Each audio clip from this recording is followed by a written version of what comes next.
sun goes down, the tide goes out, the people gather around and they all begin to shout, hey, hey, Uncle Dudley. Good afternoon, a tired-looking Luke Smitherd, talking to you from again from a roof in New York City. You may notice actually that was the view behind last time I did a video up here, and as you can see now they've started to build. This video is just, I get emails, people sort of saying what's next with the books, what's happening. I just thought I'd do a little video to explain what the plan is for the next sort of 6 months or so. As you've seen, I've been releasing shorter books, the Tales of the Unusual series, which seems to be doing quite nicely at the moment, which is great. I'm going to carry on doing that until about the end of December. What I'm doing right now, but I'm editing The Stone Man, because recently listening to the audiobook version, I found myself as a listener thinking, that's just irrelevant. There's too much fluffiness on the story, and you'll be talking about something and you'll go off on a bit of a tangent. That's good, it's good to develop the character, but some of it's just meaningless and dull, and it needs taken out. It could just maybe do a losing 10%, and that's something I've always thought. That's not anything recent. I've always thought maybe it could do with a bit. It's just a case of sitting down to get through that. Especially so now, because the Stone Man's actually sounding better than it ever has. So editing the Stone Man, doing the short books, and then in January, geez, my eyes look.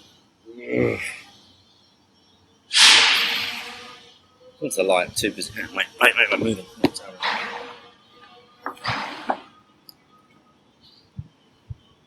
I should start the whole thing again. I should do the intro from here. Hi, spring break. Luke Smitherd here. So yeah, that's going to take me up to the end of December. And what I'm going to do ideally is I've had an idea for years now, years and years, for what would be a series of books, and I mean novels, full-length novels. I've never quite known. There's been missing parts. I've never quite known where I want to go with them, what I want to do. Just don't know why. And then recently, I think about a week ago, I had an idea for another story, and then something clicked, and I realised that was the missing piece from this other story. That's what needs to happen. So the plan is, come January, to start writing that, and then look at getting that traditionally published. You know, I've established a very nice, for me, ebook self-published career with your guys' help, so thank you. And now I think, my problem before was always, and a lot of people that get publishing deals and then don't make a lot of money from them, and I didn't want to just, because they have to charge so high for the books and all this sort of stuff. I was a bit wary of it. This idea that getting published is a guarantee of success really isn't true. So I wanted to establish a career off my own back first before looking at being traditionally published. So now that's happened, I can look at the traditional publishing route. The title of the first book is going to be The Boy Who Was Made of Light, and there's going to be a little bit of world building going on, and it's going on from there. I don't know if it's going to be a trilogy or just an ongoing series, I don't know. And it's probably going to be, if I had to say how would I market it, I'd probably say it would be a young adult book. And that's not to say I'll tone down any of the usual darkness and ominous foreshadowing, and grown men crying and being sick on themselves, etc. in the meantime, and then just obviously keep on travelling about in my hobo hat and beard.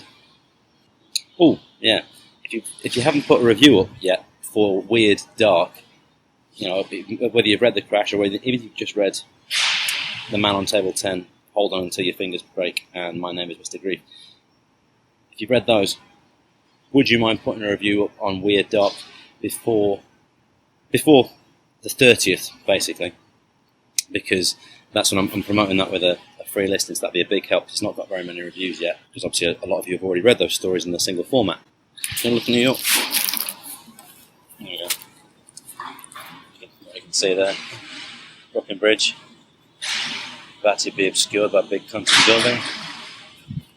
Over the street, I can't say for certain, but I believe that's the Halls of Justice.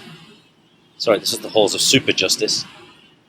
And that's also where they look after the legendary Schmindenberg Trophy, which is awarded to the Rookie of the Year in the field of building maintenance.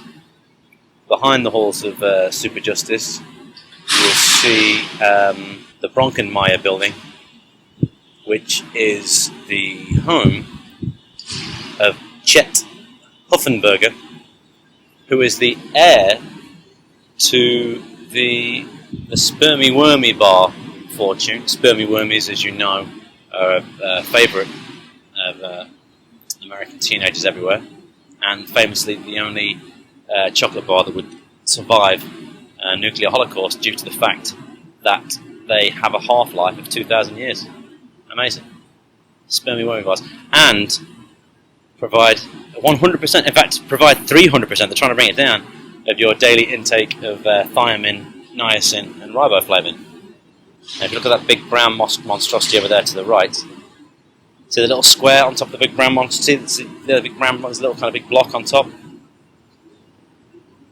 That's where the Incredible Hulk lives, inside a special triple enforced adamantium cage. And they just keep him supplied with pornography and Spermy Wormy bars. That's it for now, folks. Thank you very much. Over a host. There's usually chairs and things up here, but I guess maybe I shouldn't be up here right now. Not a lot of energy this time. You don't always have to have energy. It doesn't always be about energy. Sometimes you can take a breath, take in your surroundings, and think to yourself, it's way too hot to be wearing this hat. Beach feet on the Mississippi mud, it's beach feet on the Mississippi mud. What a dance do they do? Lordy, how I'm telling you.